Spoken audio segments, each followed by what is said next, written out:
Hello everyone, welcome back to my channel Humanities Blog. Here you will find videos for humanities subjects. So this is the fourth part of this chapter which covers agricultural development in India and problems of Indian agriculture headings. Now the next heading is agricultural development in India. हमने इस chapter का जो agriculture का description है, crops का description है, ये study कर लिया है. अब इंडिया में एग्रीकल्चरल एक्टिविटी को, एग्रीकल्चर को किस तरीके से डेवलप किया गया है ये बताया गया है. So let's have a look. So about 53% population of the country was dependent on agriculture in 2001, while in 2011 it was 61.5%. तो जैसे मैंने आपको प्रीवियस पार्ट्स में बताया कि एग्रीकल्चर का share in the GDP decline हो रहा है, लेकिन जो नंबर ऑफ पर्सन्स डिपेंडेंट है लिवलीहुड के लिए एग्रीकल्चर पर वो डिक्रीज़ नहीं हो रहा है बल्कि इंक्रीज़ हो रहा है. सो ये स्टेटमेंट शो करती है इस बात को कि 2001 में जो एग्रीकल्चर पर कंट्री की पॉपुलेशन डिपेंडेंट थी वो सिर्फ 53% थी, लेकिन 10 साल बाद 2011 में वो 61.5 हो जाती है, which is very high. India में 57% लैंड क्रॉप कल्टीवेशन के लिए यूज़ होता है. ये अभी का डेटा नहीं है, पहले का है कि कितना एरिया अंडर कल्टीवेशन है. तो 57% लैंड को एज अ एग्रीकल्चर पर्पस के लिए यूज़ किया जाता है, लेकिन बहुत ज़्यादा ट्रीमेंडियस प्रेशर एग्रीकल्चरल लैंड पर इंडिया में है. Now the strategies of development, यानी कि इंडिपेंडेंस के पहले से, इंडिपेंडेंस के टाइम पर और उसके बाद किस तरीके से एग्रीकल्चर को इंडिया में डेवलप किया गया ये यहाँ पर बताया गया. तो before independence agriculture was largely in subsistence level, यानी कि उस टाइम पर इंडिपेंडेंस से पहले सिर्फ लोग अपनी ही नीड्स को पूरी करने के लिए एग्रीकल्चर को एग्रीकल्चर प्रैक्टिस करते थे, क्रॉप्स ग्रो करते थे, सबसिस्टेंस लेवल तक ही एग्रीकल्चर था. During this period, its performance is very bad due to several droughts and famines, क्योंकि बहुत ज़्यादा सूखा उस टाइम पर हुआ, भुखमरी, फैमिन्स बहुत ज़्यादा आए, जिस वजह से एग्रीकल्चर का production before the independence India में बहुत ज़्यादा लो था. पार्टीशन के टाइम पर, यानी कि इंडिपेंडेंस के टाइम पर, हमारा 1/3, 1/3 जो इरिगेटेड लैंड है वो पाकिस्तान में चला गया, जिससे इंडियन एग्रीकल्चर को और ज़्यादा लॉस हुआ, क्योंकि जो पाकिस्तान का एरिया है वो भी एग्रीकल्चरली रिच एरिया है, वो भी इंडिया को एक बहुत बड़ा, इंडिया के एग्रीकल्चर को लॉस होता है. नाउ इंडिपेंडेंस के बाद इंडियन गवर्नमेंट ने बहुत तुरंत स्टेप्स उठाए, इमीडिएट स्टेप्स लिए, सो दैट इंडिया में फूड ग्रेन के प्रोडक्शन को बढ़ाया जा सके. So post independence strategies of agricultural development क्या रही? सबसे पहला, switching from cash crop to food crops, because Britishers India में सिर्फ उन्हीं फसलों को फार्मर्स को उगाने दिया करते थे जिससे उनको पैसे मिले. कमर्शियल क्रॉप्स जैसे इंडिगो, इन सब को बहुत ज़्यादा ग्रो किया जाता था, लेकिन इंडियन गवर्नमेंट ने कैश क्रॉप से फूड क्रॉप पर कन्वर्जन कराया, जिससे इंडिया में फूड ग्रेन का प्रोडक्शन इंक्रीज हो. Increasing cropping intensity, limited land से क्रॉप्स को क्रॉप प्रोडक्शन इंक्रीज करना, क्रॉपिंग इंटेंसिटी इंडिया में किया गया. और इंक्रीजिंग टोटल कल्टिवेबल लैंड, यानी कि जो हमारा एरिया अंडर कल्टिवेशन है, जितने भी फैलो लैंड, कल्चरलेबल वेस्ट लैंड्स हैं, बैरन वेस्ट लैंड्स हैं, उन सब को अंडर कल्टिवेशन लाया गया. तो ये 3 स्टेप्स और you can say measures, strategies Indian government ने आफ्टर इंडिपेंडेंस उठाई सो दैट फूड ग्रेन का प्रोडक्शन इंडिया में इंक्रीज हो सके. These steps helps in increasing production, but again it gets stagnated during the late 1950s. In steps ने हमारे production को increase तो किया, लेकिन जाते जाते 1950 के दशक में, यानी कि 1957 के बाद एक बार फिर से हमारा फूड ग्रेन का प्रोडक्शन कम होने लगा.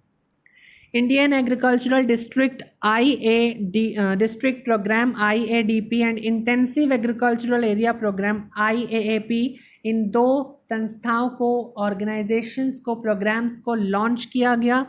But during mid-1960s, 2 consecutive droughts causes food crisis in the country. Consequently, food grains were imported by India. इसकी एक सेपरेट जोग्राफिकल कंसेप्ट है जो हम यहाँ डिस्कस तो नहीं कर सकते, लेकिन उसकी एक शॉर्ट स्टोरी हम आपको बता सकते हैं। लेकिन 1960s यानी कि 1965 और 70s के बीच में दो इतने ज़्यादा भयंकर सूखा पड़ा था इंडिया में, ड्रॉट आए थे, जिसकी वजह से इंडिया में फूड क्राइसिस हो गई। एग्रीकल्चरल प्रोडक्शन बहुत ही ज़्यादा लो हो गया, ज़ीरो के बराबर हो गया, और इसलिए इंडिया को अमेरिका से फूड ग्रेन्स को इंपोर्ट करना पड़ा।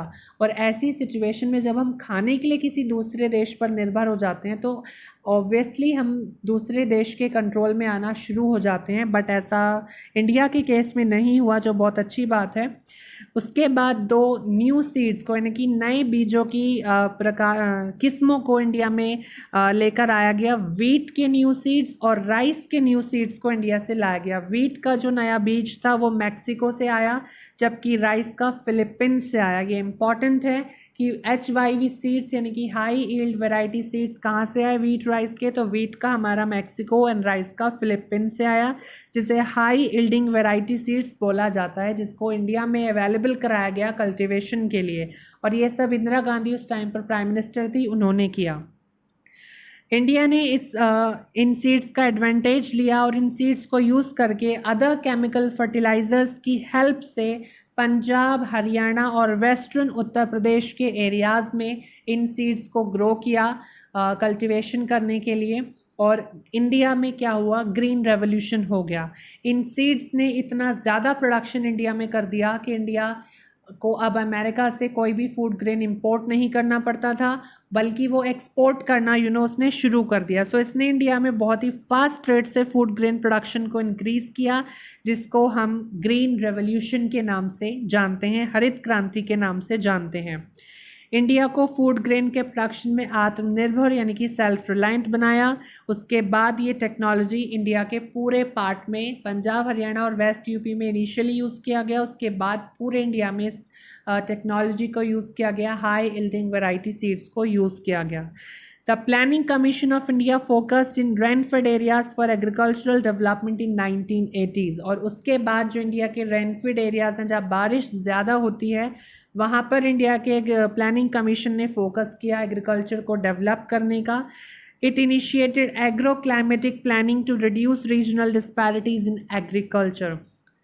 किसी रीजन में ज़्यादा एग्रीकल्चर होगा, किसी में कम होगा, इस वाली कंडीशन को हटाने के लिए एग्रो क्लाइमेटिक प्लानिंग को शुरू किया गया, यानी कि जहाँ पर क्लाइमेटिक कंडीशंस हैं एग्रीकल्चर करने की वहाँ पर किया जाए, और जहाँ नहीं है वहाँ इरिगेशन से एग्रीकल्चर को कराया जाए। It also एम्फेसिस्ड on the need for diversification of agriculture. और इसमें एग्रीकल्चर के डाइवर्सिफिकेशन की नीड को भी शो किया गया, यानी कि सिर्फ फूड ग्रेन्स ही नहीं, बाकी क्रॉप्स का भी प्रोडक्शन किया जाए।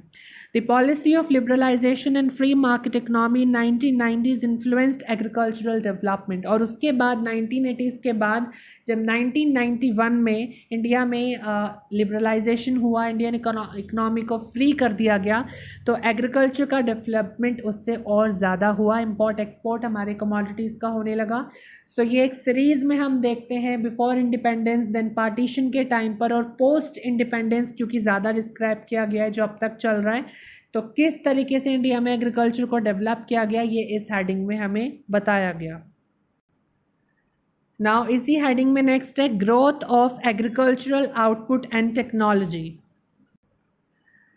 So from the last 50 years there has been a significant increase in agricultural output and technology। ऐसा हमने अभी देखा इंडिपेंडेंस के बाद से जो भी स्टेप्स उठाए गए उससे हमारा प्रोडक्शन इंक्रीज़ हुआ, और एग्रीकल्चर प्रैक्टिस करने के हमारे टेक्नोलॉजीज़ भी पहले से बहुत ज़्यादा इंक्रीज़ हो चुके हैं। तो first is production of and yield of many crops such as rice, wheat, sugarcane, oil seeds, cotton has increased। इन सब का प्रोडक्शन भी इंक्रीज़ हुआ है, और इनकी जो यील्ड है कि कितने पर यूनिट एरिया लैंड पर कितनी क्रॉप का प्रोडक्शन हो रहा है, कल्टीवेशन हो रहा है, वो भी इंक्रीज़ हुआ है।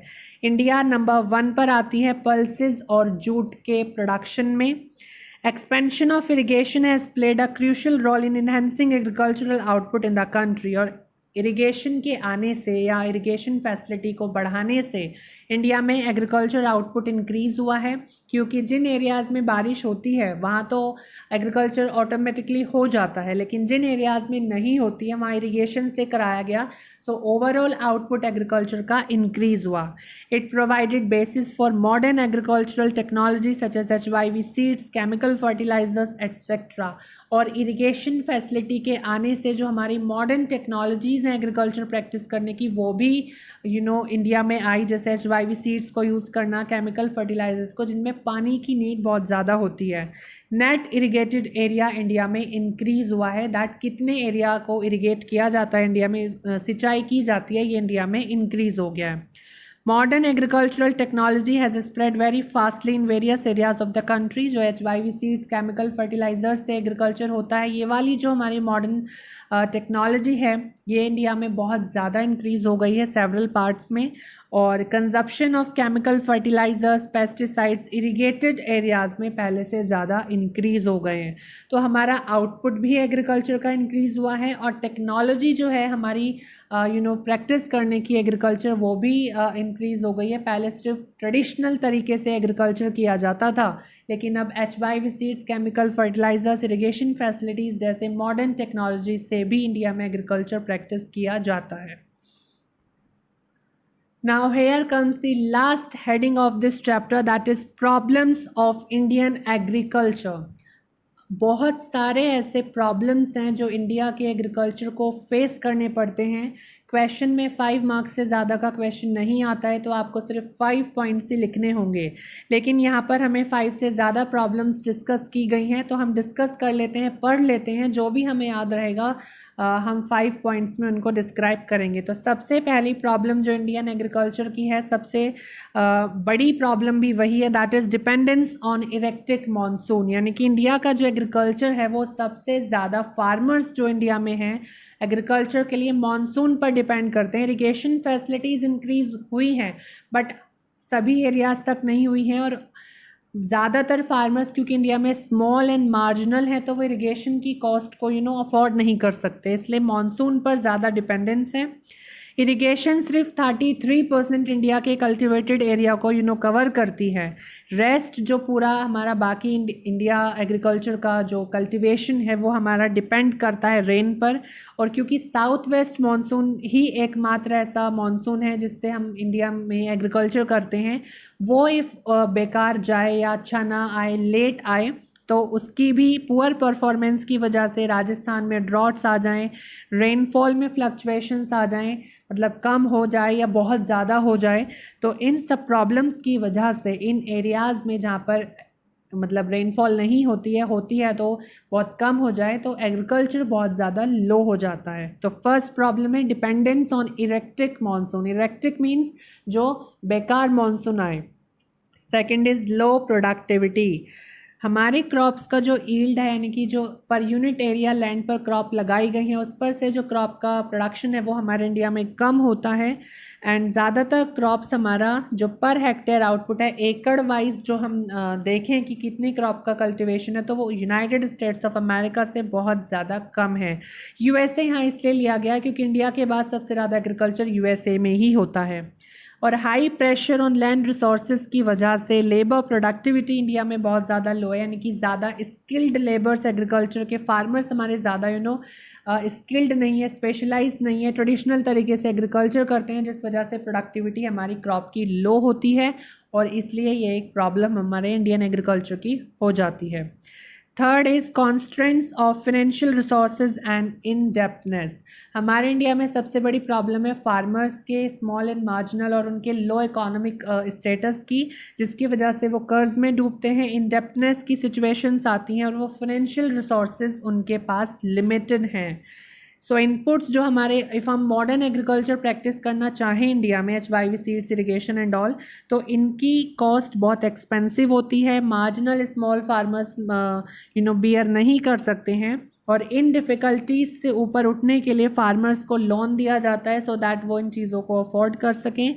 और जब वो लोन ले लेते हैं और उसके बाद जब वो अपनी क्रॉप कल्टीवेट करते हैं, और यदि उनकी किसी डिसास्टर की वजह से या कैसे भी क्रॉप फेल हो जाए, बर्बाद हो जाए फसल, तो वो ऑलरेडी पहले ही उनके पास पैसे बैंक का कर्ज उनके ऊपर आ जाता है, जिस वजह से वो पैसे चुका नहीं पाते हैं और वो डेप्ट ट्रैप में, कर्ज में डूब जाते हैं। इसलिए इंडिया में सबसे ज़्यादा फार्मर सुसाइड भी करते हैं, जो बहुत ज़्यादा अभी इशू उठा था पीछे। सो दैट्स वाई हमारा जो ये एक प्रॉब्लम है इंडियन एग्रीकल्चर का। Fourth is lack of land reforms. अब हमारे लैंड पर सॉइल की क्वालिटी को वापस से रेप्लेनिश करने के, सॉइल क्वालिटी कंजर्वेशन के तरीके बहुत ज़्यादा कम हैं। इंडियन पीजेंट्स को बहुत ज़्यादा टाइम तक ब्रिटिशर्स ने एक्सप्लॉइट किया है और उनके पास अनइक्वल डिस्ट्रीब्यूशन ऑफ लैंड का उनके बीच रहा है। किसी के पास बहुत ज़्यादा ज़मीन है, वो बड़ा ज़मींदार बन गया, किसी के पास ज़मीन ही नहीं मिली किसी को। तो ये भी बहुत बड़ा इशू इंडिया में रहा। और इन तीनों रेवेन्यू सिस्टम्स में जो सबसे बड़ा महालवारी, रयोतवाड़ी और ज़मींदारी, ये तीन सिस्टम लैंड रेवेन्यू के ब्रिटिश पीरियड में चलते थे, जिसमें से जो लास्ट वन यानी कि ज़मींदारी सिस्टम है, ये बहुत ज़्यादा एक्सप्लॉइटेड था, जो फार्मर्स को बहुत ज़्यादा परेशान करते थे। सेवरल रिफॉर्म्स लिए गए, लेकिन उनको पूरी तरीके से इम्प्लीमेंट नहीं किया जा सका। अपने इकोनॉमिक्स अगर आपके पास है तो उसमें आप ये पढ़ेंगे। और लैंड रिफॉर्म्स को सही तरीके से लागू ना करने की वजह से जो कंटिन्यूएशन है अनइक्वल डिस्ट्रीब्यूशन ऑफ लैंड का, अभी भी कंटिन्यू है, और उसकी वजह से इंडियन एग्रीकल्चर एक सीरियस थ्रेट में जा रहा है। Next is small farm size and fragmentation of land holdings. ये इसी का पार्ट है कि हमारे फार्मर्स के पास, स्मॉल एंड मार्जिनल फार्मर्स के पास छोटे छोटे लैंड होते हैं और उस पर ज़्यादा क्रॉप कल्टीवेशन नहीं हो सकता, या फिर जगह जगह पर उनके पास किसी पर्टिकुलर फार्मर के छोटे छोटे लैंड होते हैं, तो कैसे वो क्रॉप कल्टीवेशन करेगा।